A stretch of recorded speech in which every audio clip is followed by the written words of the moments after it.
بسم اللہ الرحمن الرحیم. آپ دیکھ رہے ہیں یوٹیوب چینل سچی خبر.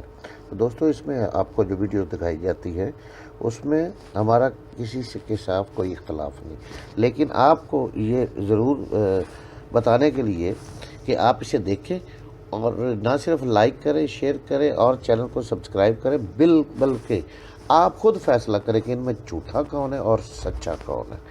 یہ ہمارا مقصد صرف اونلی یہ ہوتا ہے. ایاک نعبد و ایاک نستعین.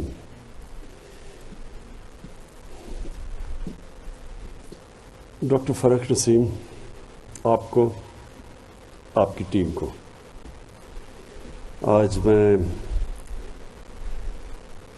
اسپیشلی خراج تحسین پیش کرتا ہوں، کیونکہ آپ کو پتہ ہے مجھے سب سے زیادہ میں نے آپ پہ پریشر رکھا تھا کہ اس کو کرمنل جسٹس سسٹم کی جو ریفارمز ہیں ان کو جلدی ان ریفارمز کو لے کے آئیں. دیکھیں، میری زندگی کا تجربہ ہے. 18 سال کی عمر کے بعد میں انگلینڈ تھا، پڑھائی کی، پھر میں پروفیشنل کرکٹ کھیلتا تھا، پھر میں نے دنیا دیکھی. تو میں آپ کو یہ بتا دوں کہ اگر کسی کا خیال ہے کہ ملک ترقی کر سکتا ہے رول آف لاء کے بغیر، اگر کسی کا خیال ہے کہ یہ ہو سکتا ہے، تو وہ شاید کوئی فینٹیسی ورلڈ میں تو ایسے ہو جائے کہ آپ ایک دن آئیں اور ایشین ٹائگر بن جائے پاکستان. لیکن ریالٹی میں یہ ہے کہ آج تک کسی معاشرے نے ترقی کی نہیں جب تک ان کا لیگل سسٹم ٹھیک نہیں ہے، جب تک رول آف لاء نہیں ہے. جو میرا کمپیریزن ہوا، میں ہم پاکستان کو آدھا سال پاکستان ہوتا تھا، باہر انگلینڈ میں کرکٹ کھیلتا تھا، تو جو میں نے دیکھا اس دور میں پاکستان باہر کے لیگل سسٹم بہتر ہوتے رہے ٹائم کے ساتھ. ٹیکنالوجی کا انہوں نے استعمال کیا، جو ابھی آپ نے بڑی ڈیٹیلز میں بتایا فاروق، اور ٹیکنالوجی سے وہ اپنے سسٹمز کو بہتر کرتے رہے. پاکستان کا سسٹم جو شروع میں تھا، جو انگریز چھوڑ کے گیا تھا، وہ بجائے اوپر جانے کے وہ نیچے جانا شروع ہو گیا. اور بلکہ پاکستان کے جو سارے سسٹمز تھے جو عوام کو جنہوں نے اٹھانا تھا، وہ سارے آہستہ آہستہ نیچے جانا شروع ہو گئے. اور ایک گلف آ گیا کہ ایک طاقتور کے لیے ایک پاکستان بن گیا جس کو ہم ایلیٹ کیپچر کہتے ہیں، اور عوام کے لیے دوسرا پاکستان بن گیا. جو جسٹس سسٹم تھا، آہستہ آہستہ آہستہ آہستہ وہ صرف طاقتور کو فائدے کے لیے پہنچ گیا. طاقتور جرم بھی کرے تو وہ سسٹم نہیں اس کو پکڑ سکتا تھا، اور عام آدمی کے لیے وہ انصاف بجائے دینے کے، عام آدمی جیلوں میں بھرے ہوئے ہیں. اور کئی ایسے بیچارے اتنے خوفناک جیلوں کے اندر کہانیاں ہیں غریب لوگوں کی، صرف ان کی کرائم، ان کا جرم، ان کی غربت تھی. تو وہ صرف جو بیسکلی ایک اسٹیٹ کی ذمہ داری ہے انصاف فراہم کرنا، ایک تو وہ گیا. دوسری ذمہ داری اسٹیٹ کی تھی کہ اپنے لوگوں کو تعلیم دینا، وہ سسٹم سارا خراب ہو گیا. شروع میں اردو جو گورنمنٹ سکول سسٹم تھا اس کے بڑی ہائی کوالٹی تھی، بڑی دیر تک ہمارا سارا جو انٹلیکچوئل تھا وہ گورنمنٹ سکولوں سے نکلتا تھا. آہستہ آہستہ آہستہ پرائیویٹ سکول اوپر جانے شروع ہو گئے اور پھیلنے شروع ہو گئے. پہلے تھوڑے سے انگریزوں نے بنائے ہوئے تھے انگلش میڈیم سکول، جنہوں میں بھی پڑھا ہوا ہوں. باقی اردو میڈیم اور گورنمنٹ سکول کی بڑی سارا پاکستان کا انٹلیکچوئل ادھر سے آتا تھا. آہستہ آہستہ سارے پرائیویٹ انگلش میڈیم سکول پھیلنے شروع ہو گئے، اور جو گورنمنٹ سکول سسٹم تھا وہ نیچے جانا شروع ہو گیا. تو وہاں بھی ایک ایلیٹ تیار ہو گئی، ایک طرف اچھی نوکریاں اور وہی چھوٹے سے ایلیٹ کی، اور باقی لوگوں کے لیے ایک تعلیم نیچے گر گئی. وہی ہاسپٹلس کا حال ہوا. میں گورنمنٹ ہاسپٹل میں پیدا ہوا، میری بہنیں، ہم سب آہستہ آہستہ آہستہ گورنمنٹ ہاسپٹلز نیچے چلے گئے، اور پھر پرائیویٹ ہاسپٹلز آ گئے امیروں کے لیے، اور جو سپر امیر تھے وہ باہر جا کے اپنا علاج کروانا شروع ہو گئے. پھر ادھر بھی گلف آ گیا. تو یہ جو آج آپ نے ریفارم لے کے آئے ہیں، میں سمجھتا ہوں کہ یہ پاکستان کی تاریخ میں پہلی دفعہ ایک کوشش کی گئی ہے رول آف لا کی. کرمنل جسٹس سسٹم کو ریفارم کرنا اور پھر سول پروسیجر کوڈ جو پہلے کر چکے ہیں، اس کا مطلب کہ ہم ایک رول آف لا کی طرف جا رہے ہیں. اس کا سارا مقصد یہ ہے کہ عام آدمی کے لیے انصاف فراہم کیا جائے اور طاقتور کو قانون کے نیچے لایا جائے. مدینہ کی ریاست کی میں بات کرتا ہوں. آج تک مدینہ کی ریاست کی زیادہ تر مسجدوں میں جمعے کے خطبے پہ ہم سنتے ہیں. ہماری زندگی اس کا کوئی تعلق نہیں ہے، کیونکہ کسی نے سمجھایا ہی نہیں ہے اس کو کہ وہ جب اللہ نے ہمیں حکم دیا تھا کہ نبی صلی اللہ علیہ وسلم کے راستے پہ چلو، وہ ہماری بہتری کے لیے اللہ نے حکم دیا تھا، کیونکہ وہ دنیا کی تاریخ کا سب سے بہترین ماڈل تھا. اس سے زیادہ ایک دنیا کی تاریخ میں انقلاب نہیں آیا جو کہ وہ ریاست قائم کر کے اور پھر ایک دنیا میں ایک ایسا ایک چینج آیا تھا، ایک ایسا انقلاب آیا تھا. تو وہی لوگ جو کہ یہ حیثیت کوئی نہیں تھی دنیا کی، انہوں نے امامت کی. تو ہمیں حکم اس لیے دیا ہوا ہے کہ اگر آپ نے اس پاکستان کو ٹھیک کرنا ہے، جو آپ ہماری آبجیکٹو ریزولوشن میں لکھا ہوا تھا اسلامی فلاحی ریاست، تو وہ اس کا ماڈل وہی تھا. اور اس کی دو پرنسپلز کے اوپر اس کی بنیاد رکھی گئی تھی. ایک تھا انسانیت کے اوپر فلاحی ریاست، اور مجھے بڑی خوشی ہے کہ کل ہم نے اپنا ہیلتھ کارڈ، ہیلتھ انشورنس، یہ بڑے بڑے خوشحال ملکوں میں بھی اس طرح کا انیشیٹو نہیں لیا گیا کہ یونیورسل ہیلتھ کوریج کر دی کہ ہر شہری کے پاس ہیلتھ انشورنس کا یہ جو ہم نے اناؤنس کیا ہے. یہ ڈیولپڈ ملکوں میں بھی ایسے نہیں ہے، پریمیم دے کے انشورنس لینی پڑتی ہے. مفت انشورنس ہر خاندان کو دینا، یہ بھی ایک بہت بڑا ہیلتھ سسٹم کے اندر انقلاب ہے.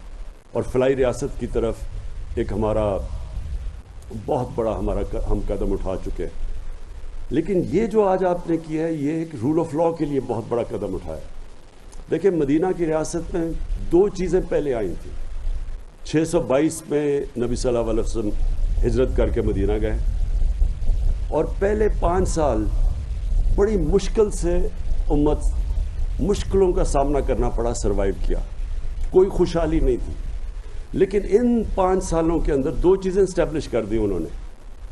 ایک قانون کی بالادستی،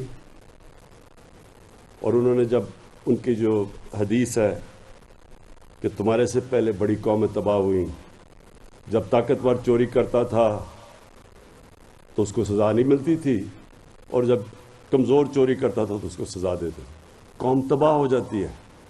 انہوں نے کہا تمہارے سے پہلے قوم تباہ ہو چکی ہیں. تو آج اگر ہم آگے نہیں بڑھ سکے تو یہ نمبر 1 ایشو ہے پاکستان کا. جو سب سے بڑا پاکستانیوں کا احساس ہے وہ اوورسیز پاکستانی ہے. 90 لاکھ اوورسیز پاکستانی ہیں. ان کا جو سالانہ آمدنی ہے وہ 22 کروڑ پاکستانیوں کے برابر ہے.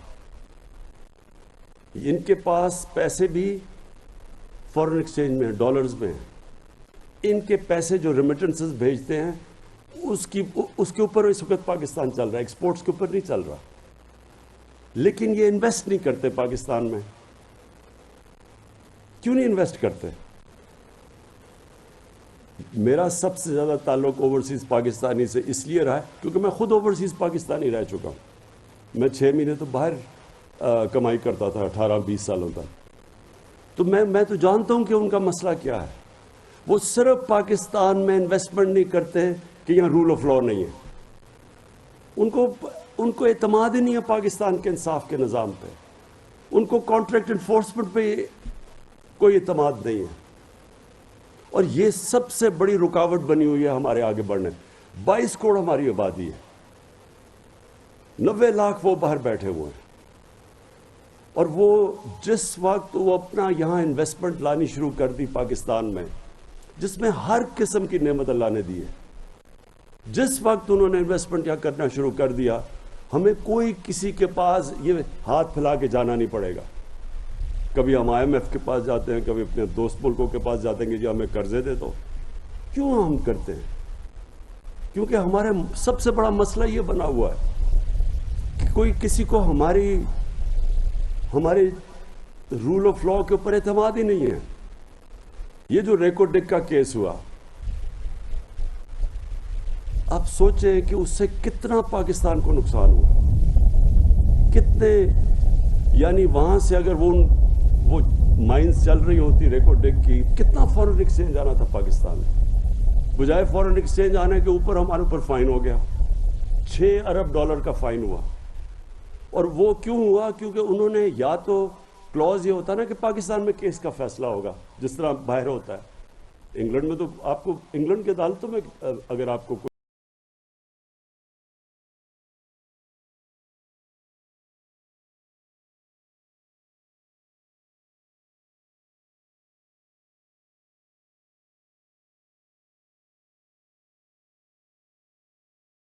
کچھ ہو تو اب وہاں فیصلہ ہوتا ہے.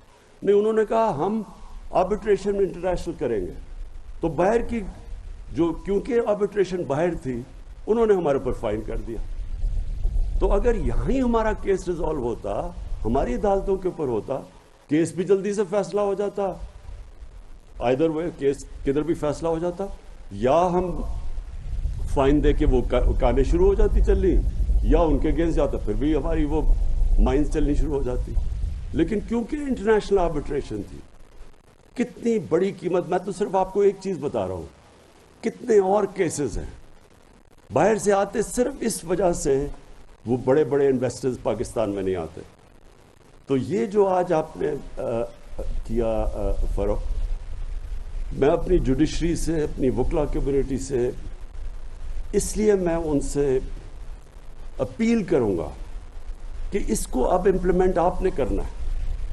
ہم نے تو اپنا آپ کام کر دیا ہے کہ پہلی دفعہ پاکستان کی تاریخ میں ہم نے کرمنل سسٹم میں ریفارمز کر دی، لیکن یہ جب تک اب آپ کے اوپر ہے، ہماری جوڈیشری کے اوپر اور ہماری لائرز کمیونٹی کے اوپر، کہ اب آپ نے اس کو امپلیمنٹ کرنا ہے. دیکھیں رول آف لا انڈیکس میں پاکستان کی کیا پوزیشن آئی ہے ابھی، جتنی بھی جو بھی سروے آتی ہے اس کے اندر پاکستان رول آف لا میں نیچے ہوتا ہے.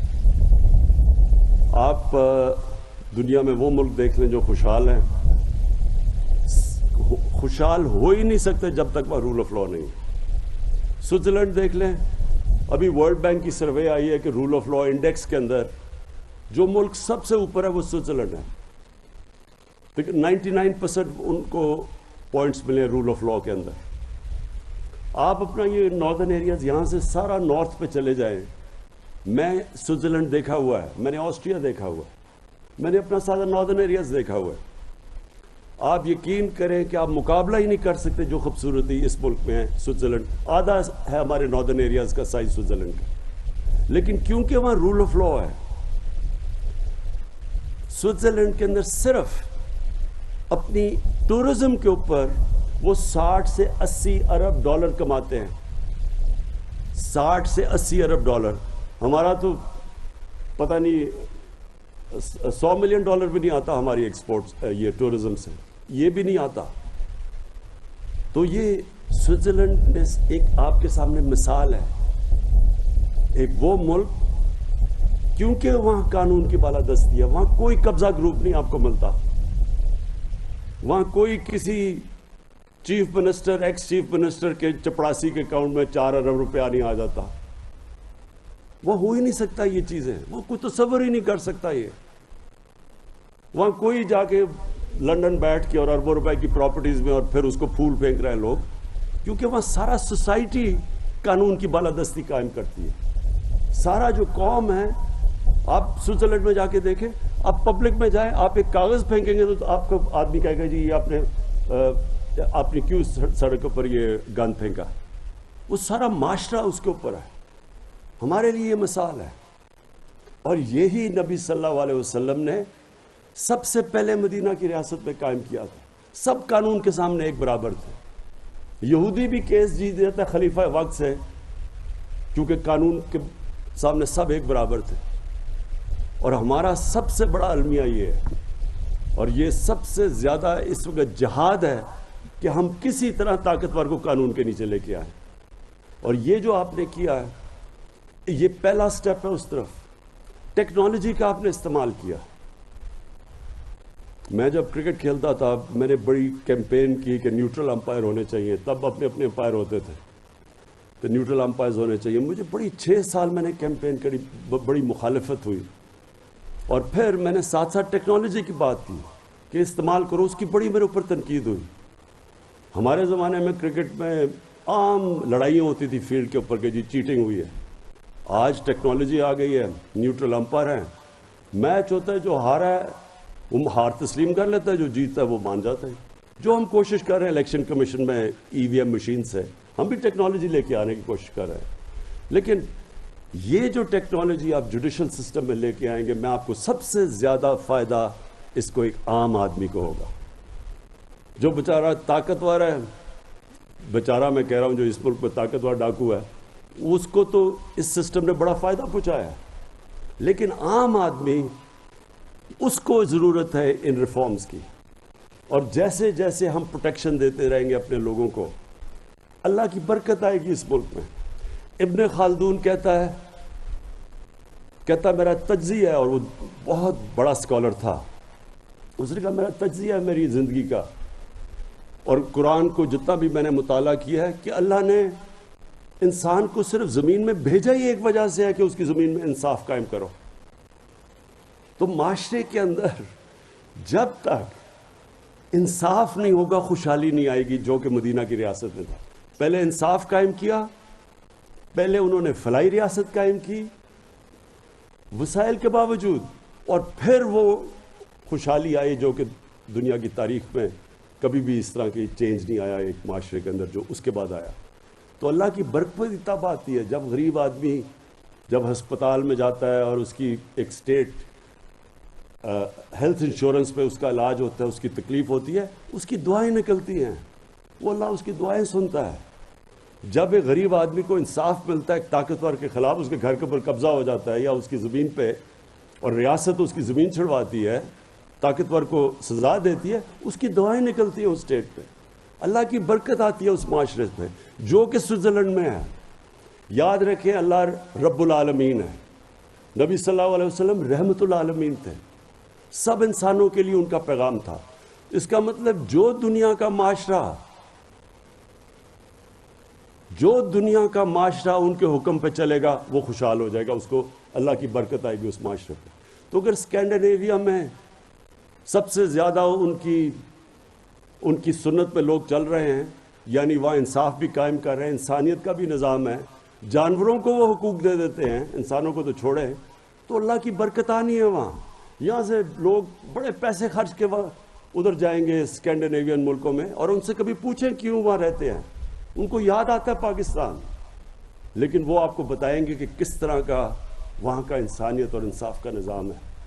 تو میں آخر میں فاروق نسیم آپ کی ساری ٹیم کو میں پھر سے خراج تحسین پیش کرتا ہوں. مجھے خاص طور پہ خوشی ہوئی کہ آپ نے جو ہماری خواتین آدھی آبادی پاکستان کی, مجھے اتنا برا لگتا تھا جب میں اپنے حلقے میں جاتا تھا تو مجھے جب خواتین کہتی تھی کہ جی ہمیں جو ہمارا انہیریٹنس رائٹ تھا, جو ہمیں ہمارے ماں باپ سے ہمیں جائیداد میں حصہ ملنا چاہیے تھا, ہمیں حصہ ہی نہیں ملتا. تو میں ہمیشہ سوچتا تھا کہ یہ تو اللہ نے حکم کیا ہوا قرآن میں, یہ تو شریعت کے اندر ہے کہ ہماری عورتوں کو حصہ ہے اس پہ جائیداد میں. یہ تو 1500 سال پہلے تقریباً یہ تو ہمارے مدینہ کی ریاست میں انہوں نے دے دیا تھا حصہ. تو یورپ کے اندر تو 100 سال پہلے عورتوں کو حصہ ملا ہے. ہمیں تو تب سے یہاں اللہ نے حکم کیا تھا کہ عورتوں کا جائیداد میں حصہ ہے, لیکن کتنی عورتوں کو ملتا ہے یہاں. تو یہ جو آپ نے قدم اٹھایا اور اس کو امپلیمنٹ کرنا ہے, اس کو اب ہم نے پبلک کے اندر لے جا کے اس میں شعور پیدا کرنا ہے اپنی خواتین میں کہ اب یہ نہیں ہو سکتا کہ آپ کی جائیداد میں حصہ نہ ملے. اب قانون میں امپلیمنٹیشن کا طریقہ دیا ہوا ہے, تو یہ بھی بہت بڑا کام کیا ہے.